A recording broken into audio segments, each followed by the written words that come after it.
Welcome to the Offshore Club's fun-filled, fact-filled, fast-paced blockbuster podcast, Open Mike, with Mike Cobb. For more than 20 years, Mike has worked and lived in Caribbean countries from north to south and the Atlantic to the Pacific, where the sun never sets on the good life at a great price. And now, here is your offshore ambassador at large, Mike Cobb. Hello, this is Carib Carter Clues, and welcome to Mike Cobb's Offshore Investment Report. I know that Mike has a dinner appointment right after this, so we're going to get right into the action here. Mike, welcome to your own show. How you doing? I'm good, Carter. Always good to be with you, man. Down here in Florida right now. So, you are? Yeah. Florida. Well, then it's a heck of a lot warmer than it is here in York, Pennsylvania, where Yeah. it's 18 degrees. Yeah. So I got stuck at Dulles this morning trying to get out for about 4 hours. So yeah, I feel your pain up there. I'm just glad to be done with it for a few days. Yeah. I wish I were a little even further south than you. I wish I were in my place in Honduras. But Yeah, let's right. talk about, okay, I own, as you know, I own 2 homes in Honduras, and I want to buy some property in Nicaragua. I tell people every day in my Carib Carter Minutes on Mondays, and the Coffee with Carib Carter, folks, offshore.club on Mondays. I got to get my own plug in here, Mike. Absolutely. That invest offshore now. Look, there is no greater offshore investor than you. 25 years. I have a feeling, and correct me if I'm wrong, the thought occurred to me today, I have a feeling you have probably bought more Central and South American properties in the last 25 years than any other offshore entrepreneur. What do you think? You think? Well, I'm certainly up there in the top of that crowd. I don't know if it's the most or not, but we've done a lot. Yeah, Carter. We've done a lot. We've developed a lot. We've served a lot of folks over the years. Yeah, served a heck of a lot of folks, and built the most beautiful residential resort communities in all of the Caribbean. I mean, Grand Pacifica, folks, check it out. GrandPacifica.com that is a Mike Cobb community par excellence, Mike. I mean, I just love it. Thank you. I talk about it all the time on Coffee with Carib Carter. But I want to ask you a question, because I know a lot of our offshore club members now are looking very hard at investing in offshore property, either to move there or as a second home or as an investment property. You are the past master. Let's talk about, I always like to keep things positive, but sometimes you got to help people, warn people about some stuff that might not be positive. Sure. Let's talk about what you have found and what you'd advise our viewers of the Offshore Investment Report. What are the 3 major, I'm going to use the word scams, that people need to watch out for when they invest in offshore property? Let's address that today. I love that, Carter. In fact, I give a talk, and it's called "It's Not All Peaches and Cream," or the roses come with thorns, right? And and we've even written a very comprehensive consumer resource guide about these exact things. In fact, we identify 15 of the biggest mistakes that people made, and they're not all scams. I mean, there's some scams in there, right? But the 15 biggest mistakes people make. But, it really is sad, because, we coming out of the US, Canada, I mean, we come with this idea of, I hate to say it, but the nanny state, right? We are so taken care of, right? We don't even know how to look out for ourselves anymore when we go into a buyer beware environment. And so, you've definitely got a lot of scamsters and fraudsters in Latin America who are looking to take advantage of the situation, that it's a very low regulatory environment. Now, as a libertarian, and I know you share a lot of the same beliefs, I love low regulation. Low regulation is wonderful, right? Yep. But it comes with a price, and the price is personal responsibility. Right? Good. Freedom and personal responsibility. I call it situational awareness. And by the way, before we move on, what is the name of that report, and how can people get it?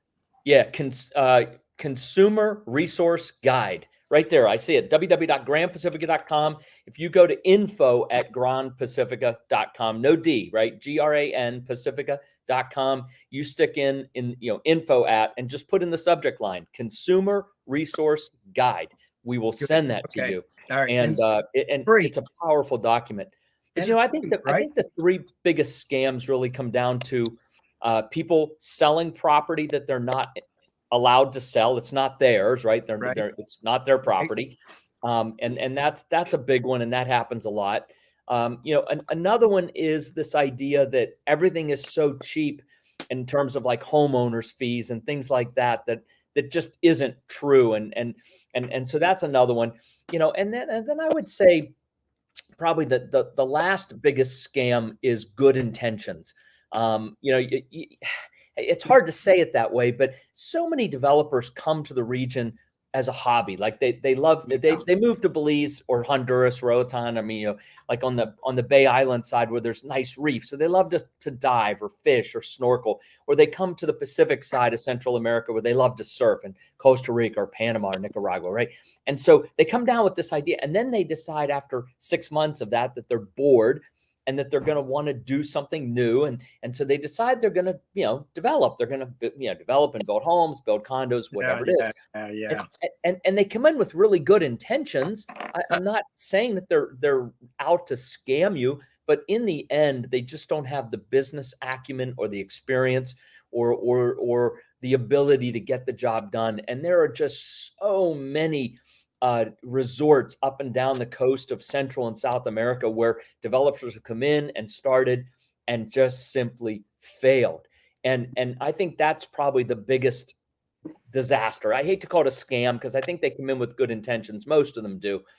Some don't, right? But most do. But it's just a disaster, and it's horrible to see all the consumers who have, had their hopes and dreams dashed by a developer that just couldn't get the job done. And Mike, okay, I want to talk about this and go back and revisit the first two in the time we have. Sure. But this one you're talking about, you and I have a mutual friend who definitely did not intend to scam. I want to make that clear. I'm not going to say his name, but he definitely did not intend to scam. Yeah. And he had the most beautiful drawings for his resort community, the most wonderful plans, and it was like paradise.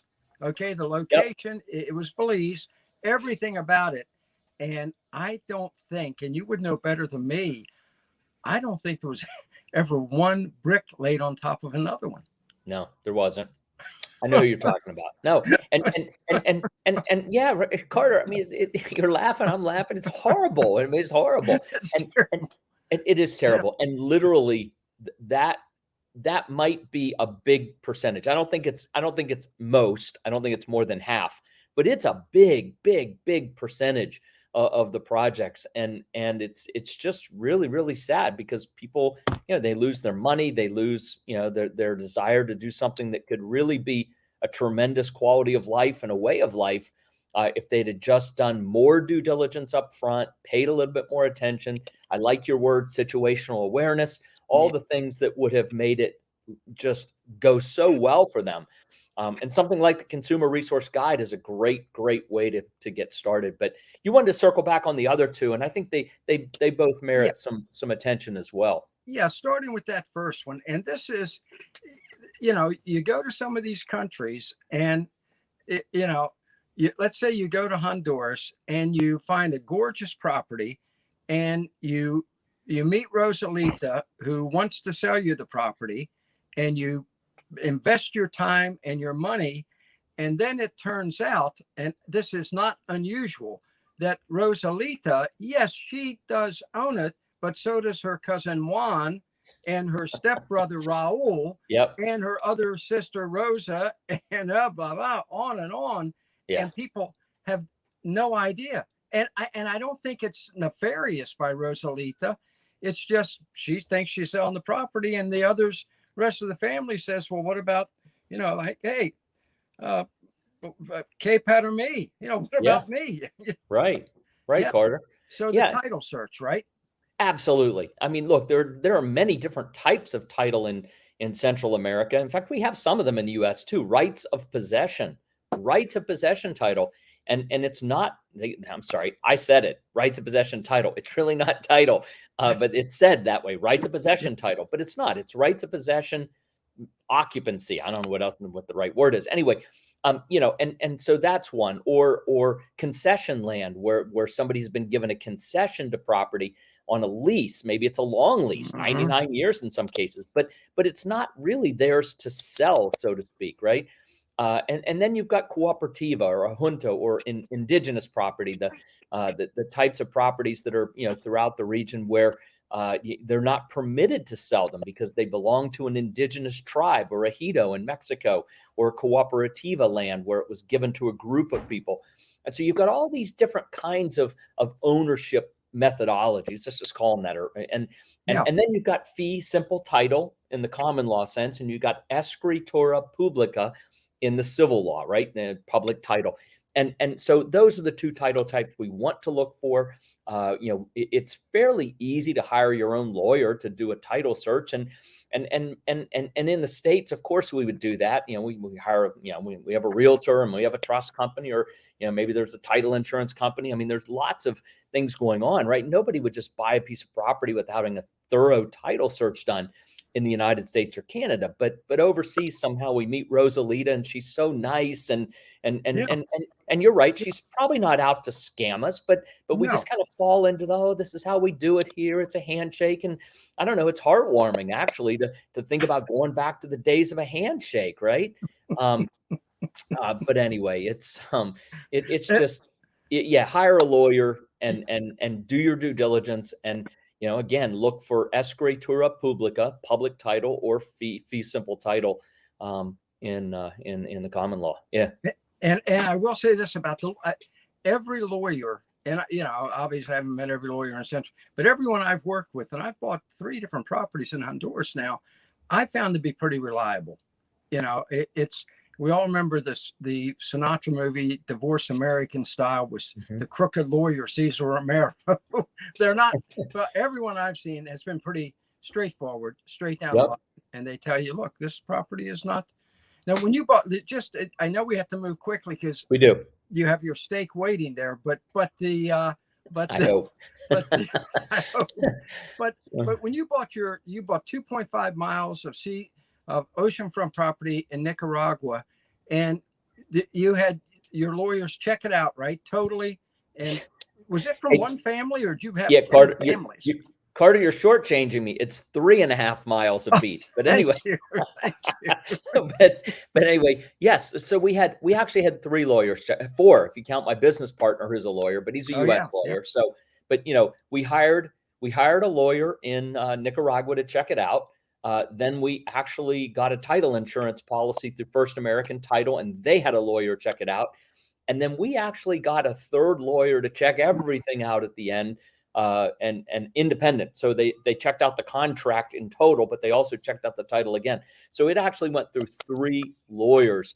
And it, it was a big piece of property, so it made sense. If you're buying a small home site or a condo or something, one lawyer is enough, but it needs to be your lawyer. It can't be the developer's lawyer, right? So one lawyer is enough. If you're buying a larger piece, maybe have 2 check it out, right? But yeah, it's pretty easy to do.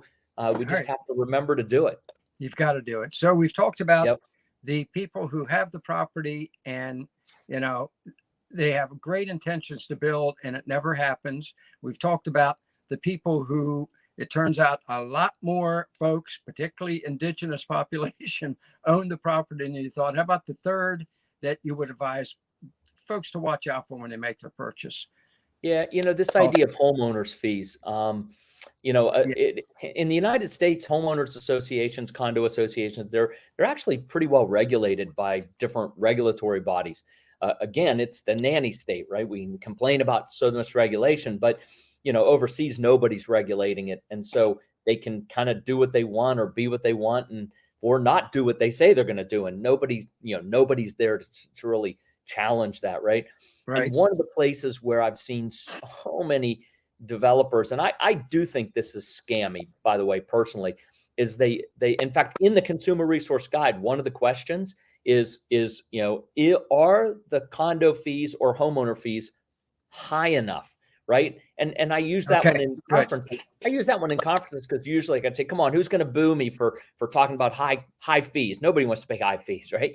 But you know, I put up this example of a guy who was selling condominiums, and he said, you know, there's, you know, 2-bedroom, 2-story, private pools, elevator, this, that, and the other thing. And in the advertisement, it said, and the condo fees are only $350 a year. And then he goes on to say, I repeat, a year.